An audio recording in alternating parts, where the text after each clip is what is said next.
Welcome back traders. तो आपका स्वागत करते हैं बी अ ट्रेडर के सेशन में।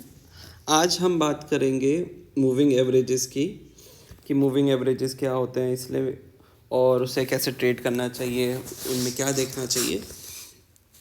तो हम चालू करते हैं और हम रेंडमली कोई भी स्टॉक ले लेते हैं और कोई इंडियन स्टॉक लेते हैं तो वही बेटर रहेगा। तो मैं रेंडमली कोई स्टॉक ले लेता हूँ।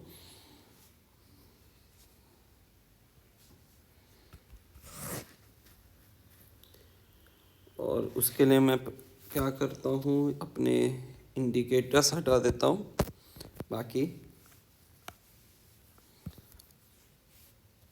और ये किसी भी टाइम फ्रेम में काम करता है, तो इसलिए हमें ऐसा नहीं है कि इसे 5 मिनट पे रखना है या 10 मिनट पे रखना है। तो ये जो है कोल इंडिया का चार्ट है और इसमें मैं पहले बता दूँ मूविंग एवरेज होते क्या हैं। मूविंग एवरेज जो है नाम से ही है एवरेज। इसका मतलब क्या है कि आपका अगर कोई भी स्टॉक है उसका प्राइस सपोज करिए 10 है, फिर वो 12 हो गया, तो इसका जो एवरेज होगा वो क्या होगा, इन दोनों का सम बाय 2। तो कितना हो गया, 10 और 12 22/2, तो हमारा एवरेज आ गया 11। अब क्या होगा अगर ये 14 पे चले जाएगा तो, और अगर हमें 3 दिन का मूविंग एवरेज निकालना है तो इनका समीशन बाय 3। तो जो भी होगा 10 22 34, 34/3, तो 11.333 जो भी बैठेगा, है ना। वैसे ही अगर ये सपोज करिए 10 पे दोबारा चला गया, फिर क्या होगा इसका, अगर हम 4 दिन का मूविंग एवरेज निकालेंगे, इसका समीशन बटा 4, 44/3, तो 11। तो कहीं ना कहीं ये हमारा उस हिसाब से प्लॉट होगा और ऐसे ही करके हम इसको कितने भी बना सकते हैं। तो 50 का जो हम लेते हैं या हम 5 का लेते हैं सपोज करिए, तो इसका मतलब क्या हो गया, इसके बाद अगर कोई भी स्टॉक होगा वो सपोज करिए 8 पे चला गया, तो उसका समीशन बटा 5, तो ये कितना हो गया, 44 + 8, 52/5, तो ये हो गया 10.4। तो ऐसे इसका मूविंग एवरेज बनेगा।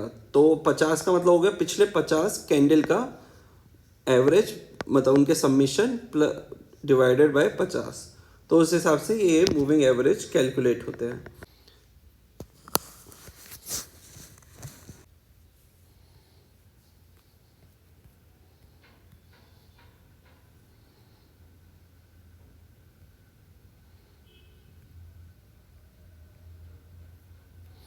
तो यहाँ पे हमने पिछले बार जो हमारे मूविंग एवरेज लगे थे वो लगते हैं। और मैं क्या करता हूँ, ये मूविंग एवरेज हो गया। मैं इंडिकेटर पे जाता हूँ और मैं लिखता हूँ मूविंग एवरेज, ठीक है। तो मैं एक मूविंग एवरेज लगा रहा हूँ एक एग्जांपल के तौर पर, और मैं क्या करता हूँ, इसको 50 बना देता हूँ।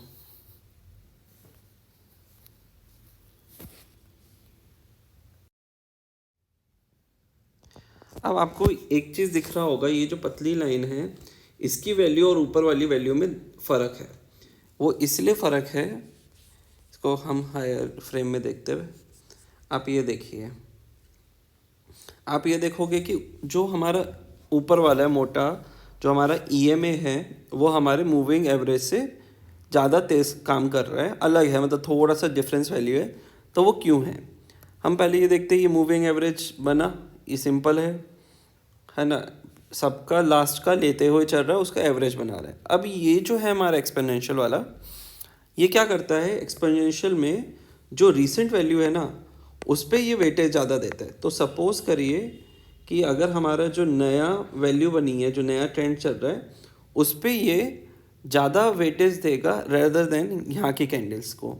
तो क्या होगा, विद टाइम वो आगे वालों के वेटेज की वजह से वो उस पर ज़्यादा रिएक्ट करेगा, इसलिए एक्सपोनेंशियल मूविंग एवरेज जो है वो काम करती है। तो ये फ़र्क होता है। तो इसीलिए आप जब भी इस्तेमाल करें तो आपको क्या करना है, इसका इस्तेमाल करना है। एक्सपोनेंशियल मूविंग एवरेज का, तो वो ज़्यादा बेटर होती है।